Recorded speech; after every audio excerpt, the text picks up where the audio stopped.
Okay, hi kids. It's Malachi here, looking like his normal whatever self. If you've watched my videos in the past, you know this is kind of what I look like. It's a little, not the cleanest cut guy. Anyway, third video in the series, the Crown Vic swap on an f100. Alright, as we can see, with the exception of the sway bar for the front, haven't really screwed with that. This is basically in. Engine is in, mounted in place. Look at this butt ton of room you get back here. I think I showed already all that. Here's something I don't think I showed in previous videos. I don't remember. Maybe I'm going to put some pictures up or something like that somewhere on one of these forums or whatever. But either way, this right side upstream O2 sensor here on the left side, driver's side, this frame needs to be notched pretty good. And oh, while I'm right here, here's a pro tip. And I tell people this all the time. And you go into the auto parts stores and you're like, hey, I need to fabricate the brake line. And it's metric and, you know, here's what you do. And they will always try and sell you these little short little pieces that are about maybe 8 inches long or whatever with a metric end at one side and a standard end at another. Yeah, they will kind of work. It's a waste of freaking money, and they almost always have this. At least the better independent stores.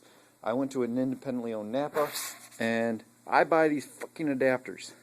On this situation, it turned out I needed M12 at one end, M10 at the other, which that is the ABS system right there. Because I am using that. I'm also using a set of wheels off a Mustang, as we can see here. They'll look all right. Certainly better than the generic chrome spinners that I had going on right there, although the tires on these things are shot, and I need to replace 2 of the tires anyway. So, but that's my own little thing going on here. Up in there, we got the instrument cluster. You can apparently use the Crown Vic instrument cluster. Okay. The problem that you run into is the output shaft on your transmission. I think, I don't know, I want to say like 2000 or 98 or something like that. I don't know, somewhere around there. They stopped putting a gear on the output shaft. The problem with that is that's the very last thing, or the very first thing that goes into a transmission when you're building it, which means you got to take the entire damn thing apart, pull that out, swap out the correct shaft with the gear so to make your speedo work. Well, I'm not doing all that, and trying to locate a transmission that's going to work, and then getting the freaking computer flashed and all that crap, not worth it. In my opinion, personal choice, you can do whatever you want to do. I would personally wanted to go with a 5-speed, but then again, computer gets flashed and all the other kind of shit, and I don't feel like dealing with that. Oh, and I curse a lot, so get over it. Anyway, wow, look at how bright this shit is. This is what the Merrick acid did there. That's in the little bucket over there. A few other things. If you want to use the Crown Vic stuff, this radiator is a bad mother effer. It's a really great design. I love everything about how they did it. It's got the dual coolers here, top and bottom. One for the trans, one for the power steering, plus the radiator. Little mounting brackets, everything. The problem you're going to run into, you're going to have to notch your frame to accept it. I just figured it'd be a simple matter of slapping some bushings in here and it was going to fit in here. It doesn't. So, you got to work on that. And then I got the lower core support down there. I still have to figure out how that's going to go in here because the radiator, until we put the front of the truck on with the stock radiator core support, we don't know where it's going to end up sitting and need to sit to get the radiator right. And so that's coming. As we can see, some of my original roached out freaking stuff here is pretty rough looking, but I took a piece of aluminum. Didn't really need to. I could have just painted the whole damn thing black like everybody else in the world, but I'm going to do a nice aluminum firewall. Going to clean it up. And you got 2 big things going through the bulkhead here. Number 1 is your ECM. This one actually looks really super clean when it's installed. This one I'm still working on. I still got to trim it out just a hair. The big plug that goes there, it's like C238 or 268 or some crap like that. If you look in the Ford wiring manual, by the way, pro tip, Do not waste your time buying the Crown Vic 2004 wiring diagram manual from the factory thing. It's a waste of your damn money. It gives you no useful information unless you're good at block wiring. I'm not personally. Skip it. Alright, continuing on. 5 minutes into this, and I've given you no useful information other than the O2 sensor thing.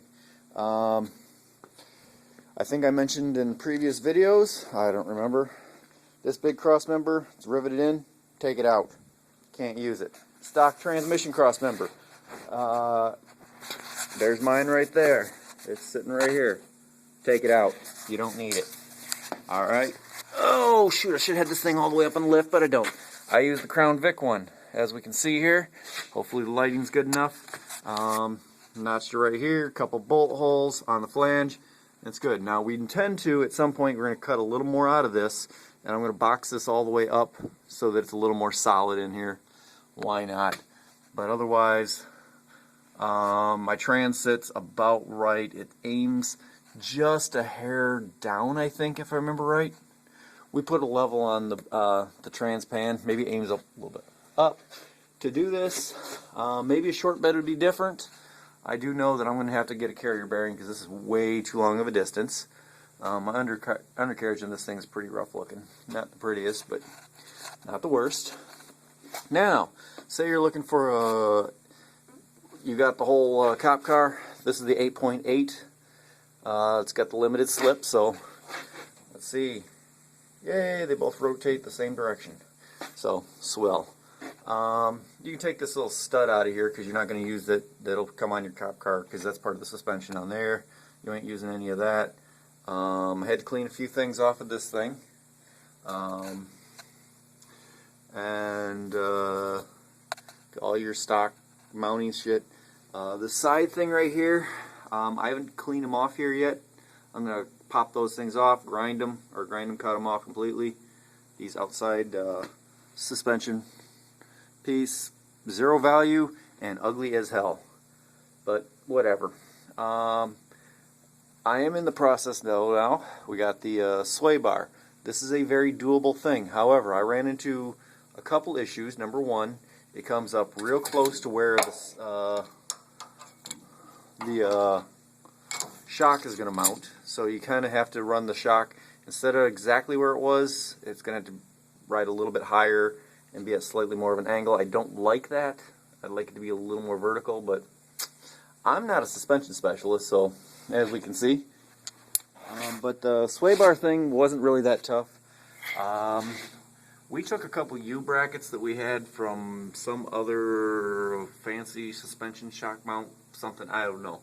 I cut them in half. I cut one of them in half right down the middle along here. It was shaped like this, and I cut it right in the middle so that we had, well, two of these. Big old hole in the middle of it there. Trying to not in my crappy welding, but whatever. It'll suffice. And a couple end links. I don't know what these are for. They cost me $10 a piece, $20, and you now have a sway bar. Problem is you can't stick out too far, otherwise you hit the leaf spring. So I didn't want that. So it wasn't quite the original way I was going to put this thing in here, but it does work. Sorry about the video being so shaky and crappy, but that's just how I make videos sometimes. And it's still a little warm from welding it. Anyway, if it sticks out too far this way, towards the outside of the vehicle, towards the wheel, your spring will hit it. So to be able to get clearance on that, try and put it up. Also, the higher you get it, the better it'll be, so that at least you're above the plane of this shock bounce thing. I don't think I am, but we'll see how this goes. Don't really know, but hope that helps somebody. The next piece of information that I'm going to give you is gas tanks are a pain in the ass to deal with, okay? Initially, I just tried using this, there's a 36 Ford getting built, and it's, and by getting built, I mean just sitting there getting nothing because, well, just the windows aren't full of $100 bills yet, so it's not done yet. We tried using this Ranger tank. The problem with the Ranger tank is the tall end It's like 17 inches tall, and that would put my gas tank around about 4 inches off the ground. I didn't like that, and hanging about 6 inches out from underneath my freaking, or whatever it was. It was going to be hanging out a huge amount underneath the bed of the truck. It was just going to end up being like way down low, and that would have looked freaking really horrible. So I still have no fuel delivery system for this.